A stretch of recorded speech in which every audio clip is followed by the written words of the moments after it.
Hello guys and welcome back to this new video. Today we are going to discuss a little bit what are the unusual traditions of the peoples of Russia related specifically to love and sex. So let's start immediately. Number 1. Chachki's wife exchange.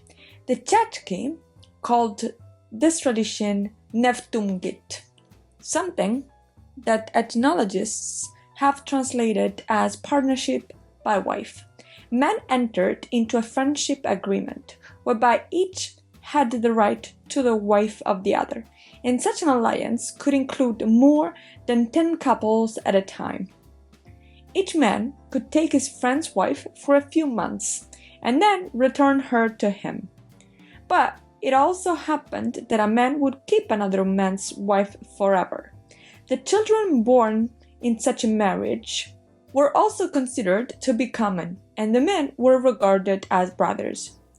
At the same time, such relationships were forbidden between real relatives, all the way to second cousins. That's obviously because they must have been aware of possible diseases. The 1924 newspaper Polar Star published expeditionary material of explorer Mikhail Kulikov from Chukotka, and one of the interviews made it clear that women generally viewed this tradition as positive. It is always more fun to ride on fresh reindeer, one of the local women told the ethnographer. In addition to a friendly marriage, which was formalized according to all the rules, exactly like the first one, a chachka could offer his wife to a guest, and he himself would leave the house for a while. The tradition emerged due to the harsh living conditions in the far north. A group marriage, in part, guaranteed the birth of offspring of genetic diversity, thus increasing the people's survival rate. In addition, in the event of the breadwinner's death, his wife and children were not left alone, as more than one family viewed the children as theirs. Number 2. The Kanti's hiding of the son and mother-in-laws. This tradition was called concealment or avoidance, and was observed not only by the mother-in-law in relation to her son-in-law, but also by the bride before the groom's older male relatives.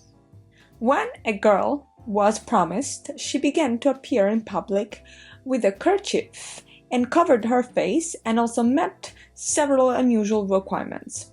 She would constantly walk in front of the bridegroom's family wearing shoes, as it was forbidden to walk barefoot.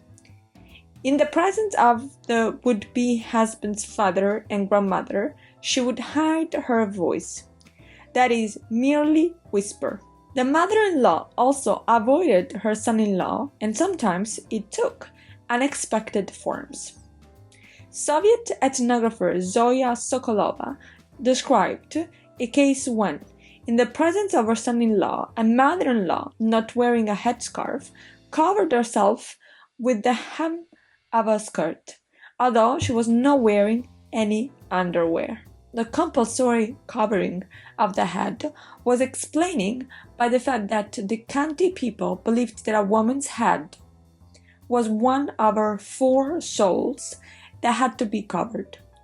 Another 3 were in the shoulders, abdomen, and legs. Meanwhile, breastfeeding in public was in no way condemned. Breasts were perceived as merely an organ that contributed to reproduction. Number 3. The Karelians' Limbai magic. Karelians once had a pagan cult of Limbai, but later the word began to be used to refer to women's attractiveness, honor, and beauty. It was believed that Limbai could be passed on to other women. So during the bride's wedding bath, her friends and sisters bathed together with her. They used the same water and the same broom as the bride, and then they wove their ribbons into her plate. Also, to strengthen the spouse's love, the groom would be served a cake with dough that had been made with water or milk, used to wash the bride at the wedding or post-wedding bath. Such traditional magic was typical of Karelians up to the early 20th century.